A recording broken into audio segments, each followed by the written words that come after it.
ಎಲ್ರಿಗೂ ನಮಸ್ಕಾರ. ನನ್ನ ಹೆಸರು ಗೌರೀಶ್. ನೀವು ನೋಡ್ತಿದ್ರೆ ಕನ್ನಡ ಫ್ಯಾಷನ್ ಟೆಕ್ ಚಾನಲ್. ಈ ಸ್ಕ್ವೇರ್ ನೆಕ್ನ ಪಕ್ಕ ಮಾಡೋದಕ್ಕೆ ನಾನೊಂದು ಟೆಕ್ನಿಕ್ನ ತಿಳಿಸ್ಕೊಡ್ತೀನಿ, ಟಿಪ್ಸು ನಿಮಗೆ. ಇದುವರೆಗೂ ಯೂಟ್ಯೂಬಲ್ಲಿ ನಾನು ತಿಳಿಸ್ಕೊಟ್ಟಿಲ್ಲ. ಈ ಟಿಪ್ಸು ಟ್ರಿಕ್ಸ್ ಏನು ಅಂದರೆ, ನೀವು ಎಕ್ಸ್ಟ್ರಾ ಲೈನಿಂಗ್ ಪೀಸ್ನ ಕಟ್ತಿರಲ್ವ, ಅದಕ್ಕೆ ಎಮ್ಮಿಂಗ್ ಮಾಡಬೇಕಾಗುತ್ತೆ.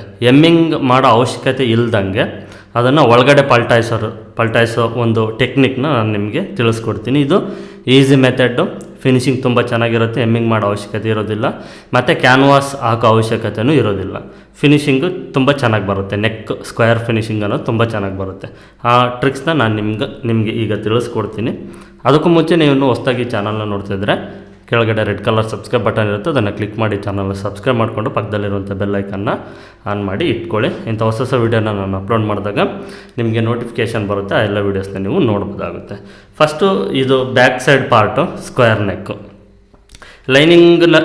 ಲೈನಿಂಗಲ್ಲಿ ಸ್ಕ್ವೇರ್ ನೆಕ್ನ ಫಸ್ಟು ನೀಟಾಗಿ ಕಟ್ ಮಾಡ್ಕೊಳ್ಬೇಕು. ಸೆಂಟ್ರಲ್ಲಿ ಇದನ್ನು ಬೇಕಾದರೆ ಒಂದು ಸ್ವಲ್ಪ ಕಟ್ ಮಾಡ್ಕೊಳ್ಳಿ ಮೇನ್ ಕ್ಲಾತು, ಇಲ್ಲಾಂದರೆ ಹಾಗೆ ಇದ್ದರೆ ಫುಲ್ ಹಾಗೇ ಇರಲಿ.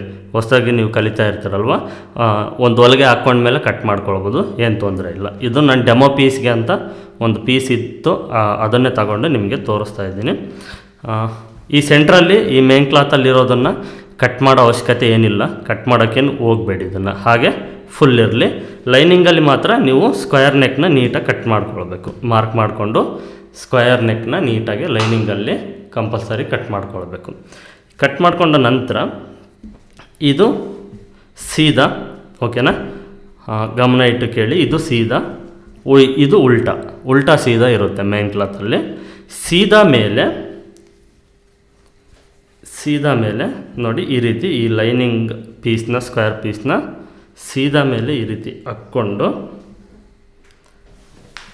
ಇಲ್ಲಿ 1/4 ಇಂಚ್ ಮಾರ್ಜಿನ್ ಬಿಟ್ಟಿರ್ತೀವಲ್ವ, ಆ 1/4 ಇಂಚ್ ಮಾರ್ಜಿನ್ಗೆ ಫಸ್ಟ್ ಲೈನಿಂಗ್ನ ಅಟ್ಯಾಚ್ ಮಾಡಬೇಕು.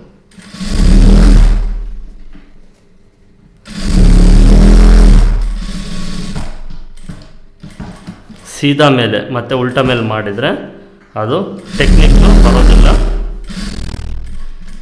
ಸೀದಾ ಮೇಲೆ ಲೈನಿಂಗ್ನ ಅಟ್ಯಾಚ್ ಮಾಡ್ಕೊಳ್ಬೇಕು ಫಸ್ಟು.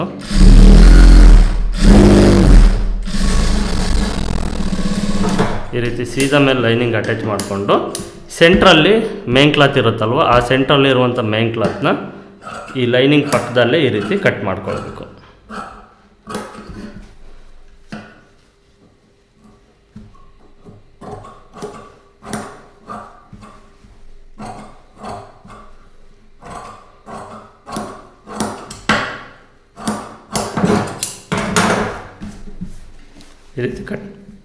ಈ ರೀತಿ ಕಟ್ ಮಾಡ್ಕೊಂಡ ನಂತರ ರಿವರ್ಸ್ ಮಾಡ್ಕೊಳ್ಳಿ ಇದನ್ನು, ಓಕೆನಾ.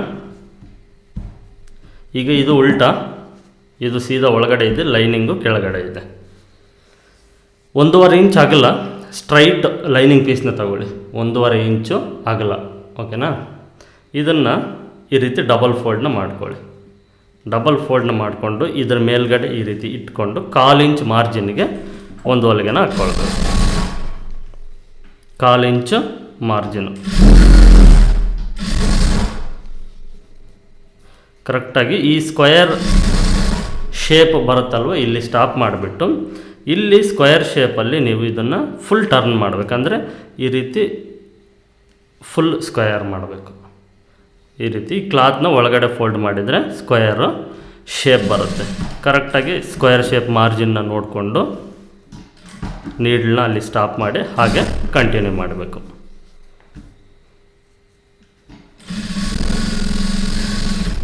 ಈ ಕಡೆ ಸೈಡು ಅಷ್ಟೇ. ಇದು ನೀವು ಪ್ರಾಕ್ಟೀಸ್ನ ಮಾಡಿ ಫೋಲ್ಡ್ ಮಾಡೋದು ನಿಮಗೆ ಗೊತ್ತಾಗುತ್ತೆ.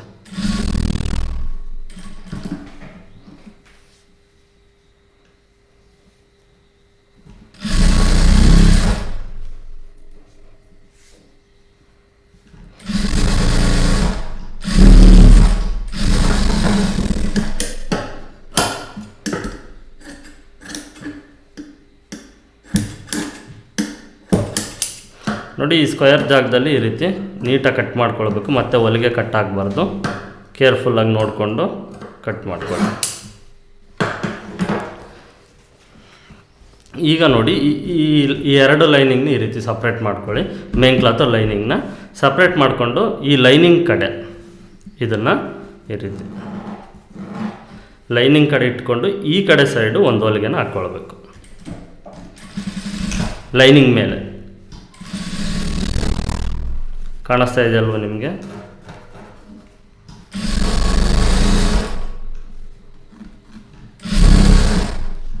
ಲೈನಿಂಗು ಮೇನ್ ಕ್ಲಾತು ಈ ರೀತಿ ಡಿವೈಡ್ ಮಾಡ್ಕೊಳ್ಬೇಕು. ಡಿವೈಡ್ ಮಾಡಿಕೊಂಡು ಲೈನಿಂಗ್ ಕಡೆ ಈ ಪೀಸ್ನ ಈ ರೀತಿ ನೀವು ಇಟ್ಕೊಂಡು ಈ ಕಡೆ ಸೈಡಲ್ಲಿ ಹೊಲಿಗೆ ಹಾಕ್ಕೊಳ್ಬೇಕು. ವಿಡಿಯೋನ ಗಮನ ಇಟ್ಟು ನೋಡಬೇಕು.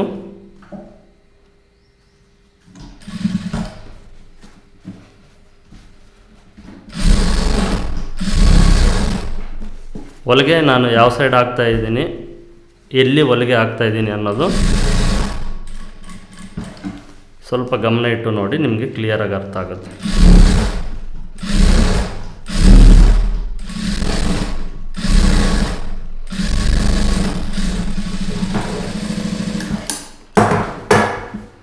ನೋಡಿ ಈ ರೀತಿ ಲೈನಿಂಗ್ ಕಡೆ ಹೊಲಿಗೆ ಹಾಕ್ಕೊಂಡ್ರೆ ಇದನ್ನು ಮೇನ್ ಕ್ಲಾತ್ನ ಇದ್ರ ಮೇಲ್ಗಡೆ ಈ ರೀತಿ ಹಾಕ್ಕೊಂಡ್ರೆ ಈಸಿಯಾಗಿ ನೆಕ್ ಅನ್ನೋದು ರೆಡಿ ಆಗುತ್ತೆ. ಇದಕ್ಕೆ ನೀವು ಮೇಲ್ಗಡೆ ಹೊಲಿಗೆ ಹಾಕೋ ಅವಶ್ಯಕತೆಯೂ ಇರೋದಿಲ್ಲ, ಎಮ್ಮಿಂಗ್ ಮಾಡೋ ಅವಶ್ಯಕತೆ ಫಸ್ಟೇ ಇರೋದಿಲ್ಲ, ಸ್ಟಿಚ್ಚಿಂಗು ನಿಮಗೆ ಈ ನೆಕ್ ಮೇಲೆ ಸ್ಟಿಚ್ ಮಾಡೋ ಅವಶ್ಯಕತೆ ಇರೋದಿಲ್ಲ, ಸ್ಟಿಫ್ನೆಸ್ಸು ಫುಲ್ ಇರುತ್ತೆ. ಒಂದು ಸಾರಿ ನೀವು ಬೇಕಾದರೆ ಐರನ್ ಮಾಡ್ಕೊಳ್ಳಿ, ಐರನ್ ಮಾಡಿಕೊಂಡ್ರೆ ಇನ್ನೂ ನೀಟಾಗಿ ಬರುತ್ತೆ ಫಿನಿಶಿಂಗ್ ಅನ್ನೋದು.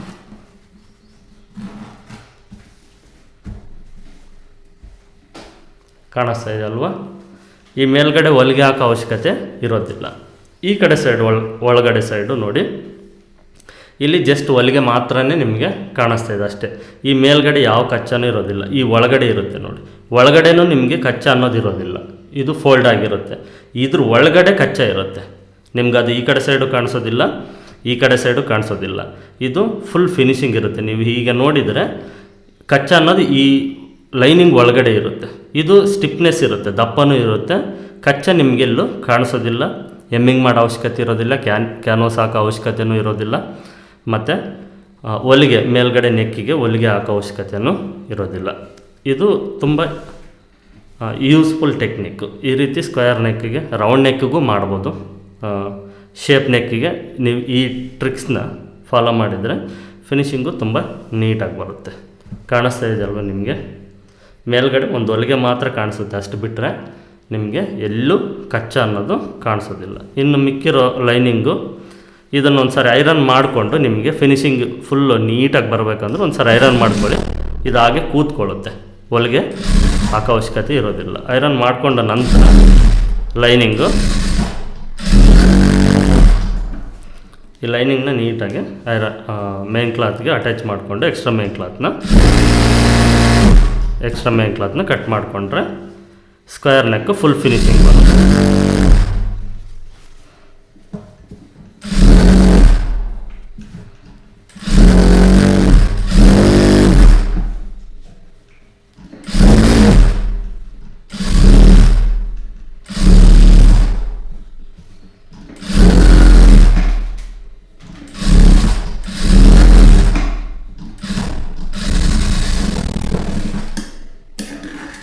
ಈ ರೀತಿ ಈ ಎಕ್ಸ್ಟ್ರಾ ಮೇನ್ ಕ್ಲಾತ್ ಇರುತ್ತಲ್ವ, ಈ ಎಕ್ಸ್ಟ್ರಾ ಮೇನ್ ಕ್ಲಾತ್ನ ನೀಟಾಗಿ ಈ ರೀತಿ ಕಟ್ ಮಾಡಿಕೊಂಡು ಕೆಳಗಡೆ ಸೈಡು ಈ ಡಾಟ್ಸ್ನ ಇಟ್ಕೊಂಡು ಎಕ್ಸ್ಟ್ರಾ ಲೈನಿಂಗ್ ಪೀಸ್ನ ತಗೊಂಡು ಅದನ್ನು ಪಕ್ಕ ಮಾಡ್ಕೊಳ್ಬೋದು.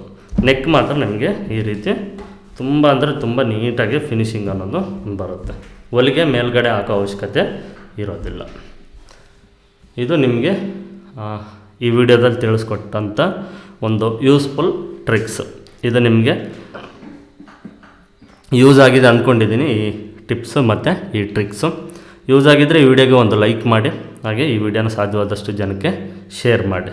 ಮತ್ತು ಮುಂದಿನ ವಿಡಿಯೋದಲ್ಲಿ ಸಿಗ್ತೀನಿ ಅಂತ ತಿಳಿಸ್ತಾ ಎಲ್ಲರಿಗೂ ಧನ್ಯವಾದಗಳು.